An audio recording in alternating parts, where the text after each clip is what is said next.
ကိုယ့်ရဲ့အသက်ကိုစတေးပြီးရှင်လောင်းလေးကိုကဲတင်သွားခဲ့တဲ့စီရင်နာလေးမန္တလေးတိုင်းဒေသကြီးကျောက်ဆယ်ခရိုင်လက်ဝဲစုစံပြကျွော်ကရှင်ပြုတ်လူပွဲမှာဖြစ်ပွားခဲ့တဲ့ဝမ်းနည်းစရာဖြစ်ရတဲ့ကူကတော့လူမှုကွန်ရက်ပေါ်မှာအတော်လေးစိတ်မကောင်းဖြစ်နေကြရပါတယ်။မတ်လ14ရက်မနက်ပိုင်းကလက်ဝဲစုကျွော်မှာအလုံနဲ့လာတဲ့ရွှေသရူအောင်စင်တော်ဖွဲ့ရဲ့စင်လေးဟာဓာတ်ကြိုးနဲ့ထိပြီးတော့အခုလိုမျိုးဓာတ်လိုက်ပြီးတော့ဆုံးပါသွားခဲ့တာပါ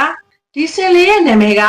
ဖားရနာချဲဖြစ်ပြီးတော့ဝယ်ယူထားတာကလည်းတလားလောက်ပဲရှိသေးတယ်လို့သိရပါတယ်အလုံလက်နေစီမှာစင်ပေါ်မှာပါတဲ့ပလင်ထိုင်ခုံနဲ့ဓာတ်ကြိုးညှိပြီးတော့ဓာတ်လိုက်တဲ့အချိန်မှာရွှေစပူအောင်စင်လေးဟာသူ့ပေါ်မှာပါလာတဲ့မောင်ရှင်လောင်းလေးကိုဘေးကင်းရာကိုနှစ်မောင်းနဲ့အရင်ပို့ပေးခဲ့ပါတယ်။အဲဒီနောက်မှာစင်လေးကမြောင်းထဲကိုလဲကျသွားတာဖြစ်ပါတယ်။မျက်မြင်တွေ့ရှိသူတို့ရဲ့ပြပြချက်အရတော့စင်လေးကဓာတ်လိုက်နေတဲ့ဂျားက